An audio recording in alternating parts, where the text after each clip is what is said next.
Hello, my name is Chet Lampert, and I'm gonna document my journey to personal freedom.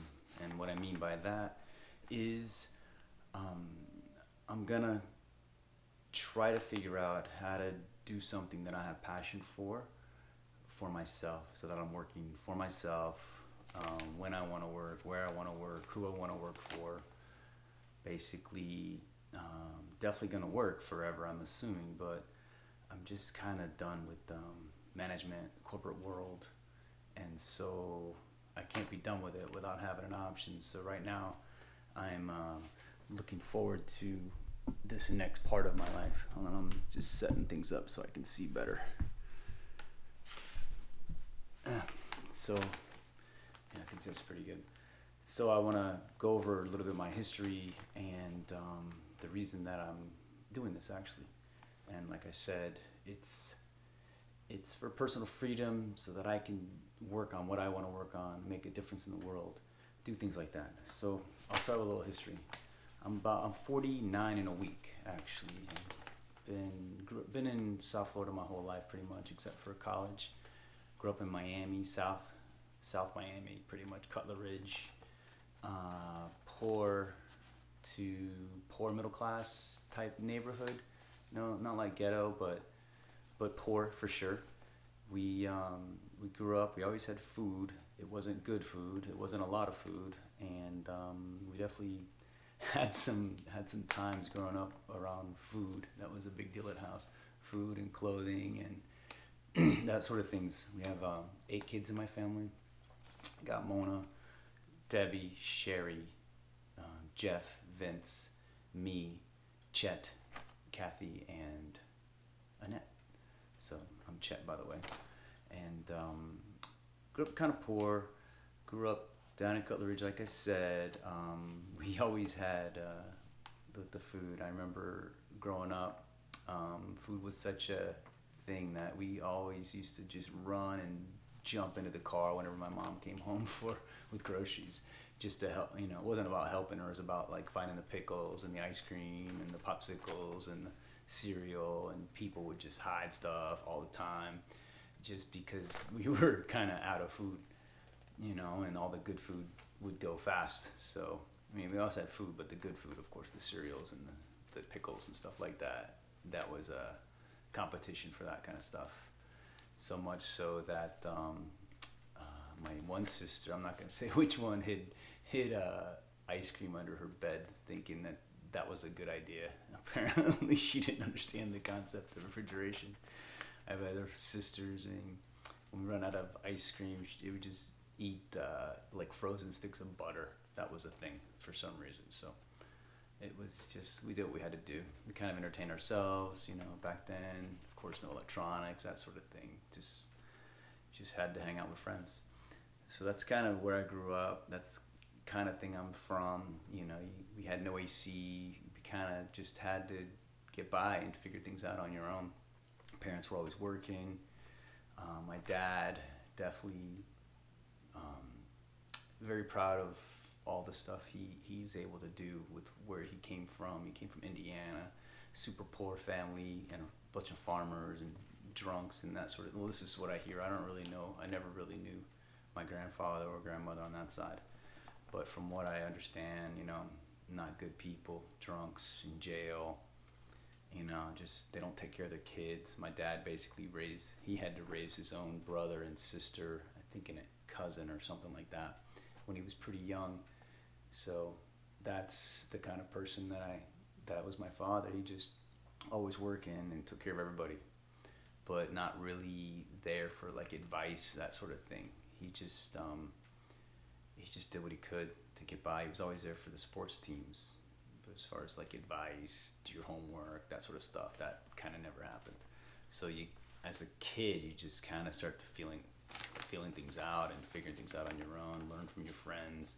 I think I always had an ear. I was always listening for advice. It seems like even when I was a young kid, like I didn't even know how to wipe my ass properly. I remember one of my friends, he saw me wiping my ass because I was going from underneath. He's like, "What the hell are you doing, man? You gotta roll to the side and do it from behind."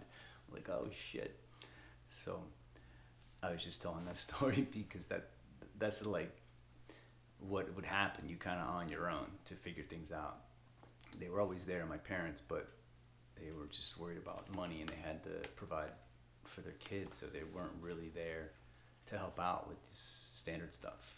You know, they were just there, always in the house, always together, fighting over money a lot, that sort of thing. But as kids, you just kind of figure things out. That's kind of go on the same topic over and over, but yeah, that's what we had to do. We had to figure things out on our own. And so I just want to give you a little that kind of background, so to know kind of where I came from, and then I'm gonna bring you forward till today, pretty quickly, I hope.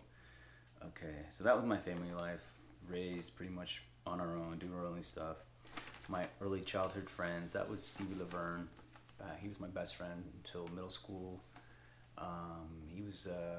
We were not good people, I guess. We were always just screwing around, making things horrible for my sister Annette, because she always wanted to be in our clubs and, you know, our ninja clubs, and you had to prove that you were worthy to get in by, you know, walking on the fence, balancing on the top of the fence, and being able to walk around the entire house on top of that fence pole. That was one of our tests that we had to do. We pretty much made things as hard as possible so that she couldn't get in, but she always wanted to try.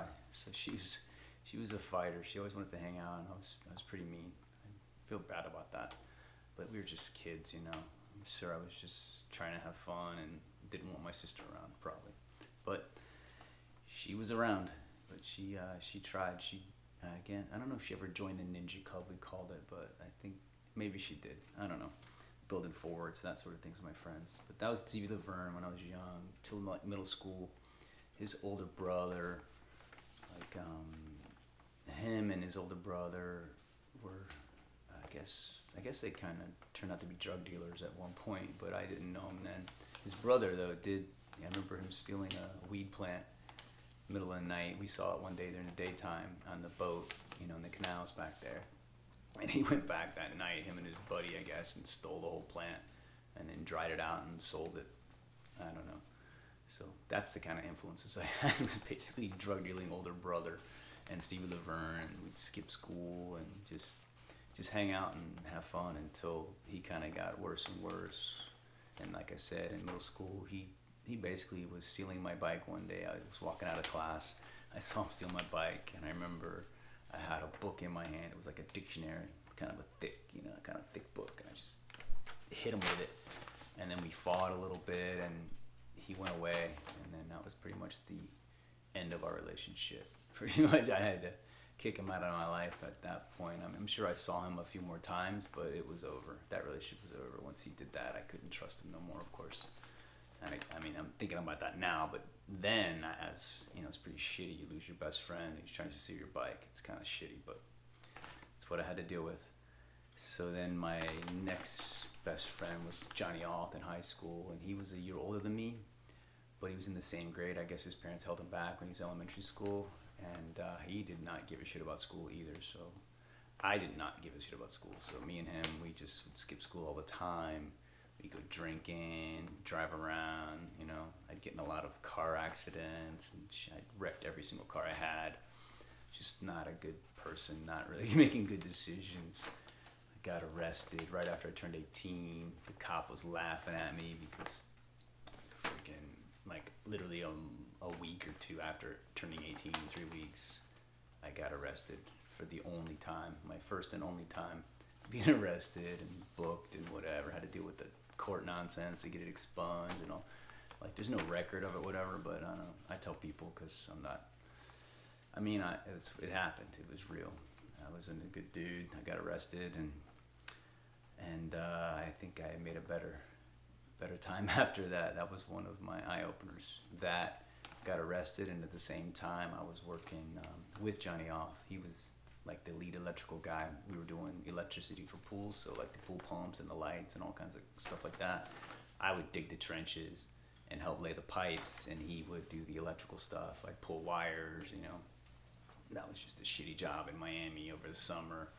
That was basically right out of high school. I started doing that. I didn't think I was going to college. I was going to be construction, I guess. So that was it. Work construction, dug trenches. I had a tan. It was freaking horrible. It was so hot every day. It was just miserable. The best part of the day was like going to the gray bar to pick up electrical equipment. I'd read the sports page and drink a coffee. And that was like the only highlight of my day. The rest of it was digging trenches and freaking being miserable and hot. So I decided basically around the time I got arrested and like toward the end of the summer, I was like, screw this. I'm going to go to college. I didn't know what I was going to do. I just knew that I wanted to work in the AC because it was so hot. I was so done with being in construction, and I was going to try college. So I made a go of it. It was pretty hard in the beginning because I was so far behind in math, but I caught up pretty quick in a couple weeks, and I went to the tutoring thing every single day. And after that semester, I think it was the next semester, I got a job in that same tutoring place helping people with math and science. So I just did all, after that math class, I mean, I got an A in that class, but it was really hard in the beginning. And then I did great in all my math and physics and stuff. The only thing I had problems with was English. I just couldn't deal with it. I couldn't deal with the professors because they just would randomly assign grades, it seemed, and it made no sense. I never figured out English, never figured it out. So I went engineering. I decided to be electrical engineer because my brother was, I guess, and that was in my head. I didn't really know what it was. I just knew I wanted to work on the inside in the AC. So that's what happened. So I've had a bunch of jobs growing up. I worked at a gas station. That same gas station, I heard my buddy Stevie Laverne, that one that stole my bike, he ended up, he would sleep there apparently because he was kicked out of his house or whatever. He was a bum. He had turned into literally a bum. I was best friends with someone that lived on the streets and was a bum and a drug addict, and I don't even know where he is. I don't know if he's alive. He could be dead, overdose, whatever, but him and his brother were just, I was very fortunate that he stole my bike and ended that friendship. Let's just say that. That helped me make a decision to move forward in my life. That was good. So yeah, before I went to actual school, went to college, high school, I was just lazy. I didn't like anything because I didn't think I was going to be in school. I know Johnny, he quit in senior year. He didn't even go because once he turned 18, he quit and got his GED. Took night classes or some shit like that, got a GED. I stayed, I got a diploma. So that last year I hung out with some other people. I don't really remember their names, but Johnny wasn't there no more. I hung out with Johnny outside of school. You know, and then after school, we would do things, hang out still. But during school, I was either at school or skipping with him. So that was it. I met my first wife at Miami-Dade Community College. That was where I was going to school. She walked up. I guess I was sitting down in the library. She just walked up and sat kind of corner with me and started talking about, I guess, math, what I was studying right then. And then I don't know, became friends. I was with some other girl at that time. It was kind of funny. I think we would hang out like literally every day. She would come and we'd hang out. She was a cool person to talk to. Nothing was going on, but we were just hanging out. And for some reason, the best friend of my girlfriend at the time saw us in that library because she was going to the library for whatever reason to register or something for school. So somehow she was at the library. And then the following day, my girlfriend shows up with her because I guess she said, you know, she told on me or whatever that I was hanging out with this girl at the library, but nothing was going on. Anyway, that girl that next year went to UF because she was, I think, a year behind me. She went to UF. She was from some trailer park. Lisa Rogers, I think her name was. I don't know what she's up to. I haven't heard her, talked to her or anything since she broke up with me, pretty much. And after that, I got together with Paloma after we broke up. So it was a year into knowing Paloma at least before I actually was with her. And then once I was with her, I was with her forever. I had that long girlfriend, Lisa Rogers, you know, maybe all of 12th grade and 1 year of college, so maybe 2-year relationship. And then, what happened? Oh, it's still recording. Yeah, 2 relationship. And then, that was it. Married Paloma after we graduated school. When I got a job at Motorola, she came down. She got a job at Motorola, and then I definitely worked in the AC. That was a really good decision going to college. I mean, a hell of a lot better than digging trenches is what I do now. So now I'm an electrical engineer. I've been doing it for 25 years, almost 26. What else? So I figured out school, married to Paloma. Kids, we had 2 kids together, me and Paloma, Davin and Sydney. Davin's 21 now. He's working with me. He's an awesome kid, smart as hell. And Sydney, she's amazing. She's driven. She's so driven.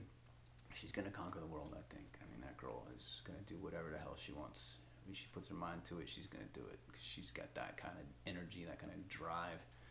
Very proud of her. Very proud of my son. He's doing great in school. You know, super great grades, almost all A's. You know, he's getting by. He's figuring things out. He's got his life together. You know, he's being social now. He's kind of a loner all the time. Like he's always been cool with being by himself. So he's still like that, but now he's reaching out and he has a lot of friends and he's doing things all the time, playing basketball and doing all kinds of things with his friends. So I'm really happy about that. We got divorced, me and Paloma. It was 2003. I remember, like, it's so freaking terrible. This story. It's like I knew our relationship was kind of shitty. And I was working on it. I stopped going fishing, stopped playing football, and like I hadn't fished for like 2 years. And I stopped playing football. I was trying to be home a lot, and I thought things were going good. Like I thought it was working, like we were doing good. But then one day, like literally 3 weeks after I tell her, like I remember in the front yard, I tell her, you know, I got our house, we got our kids. I mean, I don't want to move. We both got great jobs. It's like set up perfectly. I mean, things are going great. I remember telling her that. And then 3 weeks later, I believe she tells me she doesn't love me no more. And that was a crushing blow. I can tell you what, that'll fuck your world up. Is someone like Jordan Peterson tells this stories like, how can you change the past? And that's why. That's one way to do it, is to change the past, is find out those person that you love just doesn't love you no more. And then 2 months later, our whole marriage is over, basically. It took 2 months from that point, I think, 2 or 3 months. Decided, you know, she just had enough, and we had to move apart because I couldn't put up with just living as friends. That's kind of what she was gonna go for, is just stay together for the kids and stay separate but living in the same house. I mean, it's ridiculous. That wasn't gonna happen. I wasn't gonna be a friend with someone like that, so I had to get divorced. And then 2 years was single. That was a lot of fun, but that's when I got close to Paul. He was going through the same shit at the time. His wife did the same, pretty much same thing, but he was off and on a little bit more than I was with Paloma. I never was really off and on with her like he was, but he had the same thing. So he was single at the same time as I was. It was really good having a soundboard to go through that during that time, but a lot of fun. Dated a lot of girls, but then toward the end of it, I mean, it's the end now. I didn't know it was the end, but it sort of, after a couple years, almost 2 years, I just felt it was kind of empty, you know, just going out all the time and meeting new girls all the time and hanging out and having fun, and it's a lot of fun, but it's just like there's no connection. I didn't feel anything for anybody. Like my heart was dead pretty much, and so I decided that one of those days I was like, I have to care. I have to care. I want to care about someone. So I'd say that was one of the memorable points in my life. The first memorable point was Stevie Laverne, him stealing my bike, and that ended that relationship. So that I took a different path from him. So that was good. Second one was Johnny Off. You know, he kind of left. He left me. I would have been with him, you know, but he left school, so I was kind of on my own in school.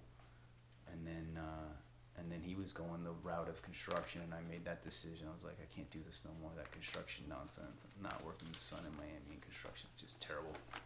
So I went to school. That was a great decision, and that was something I just felt in my gut. I have to leave this nonsense construction and go do something else with my life. So that worked out.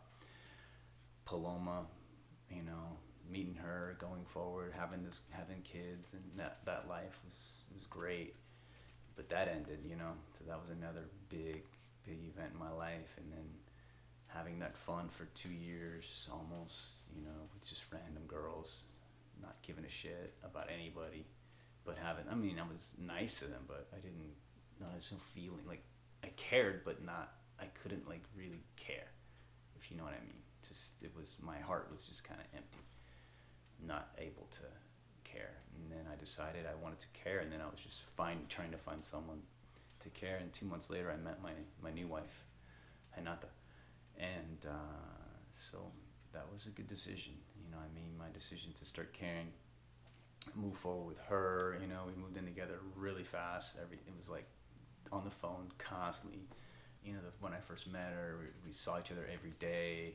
We both kind of dating other people in the very beginning, but that ended very quickly because I think we both knew this was something more than just dating, you know? So that was cool. And we ended up living together for a while. I remember 2006 or 7 or something, 8, I don't even know. So we got married pretty quick because she was going to have to leave. She was on a tourist visa, so we got married pretty much. I got a prenup, got married. We weren't really married, but we were married for the court because I didn't want to lose her. I was willing to do that for her. And then, but it worked out. We just stayed together. We got married for real, you know, as a open ceremony for everyone, our families and stuff, in Brazil in 2010. So a few years later, but we were already married and working out. Bought a house together, the townhouse.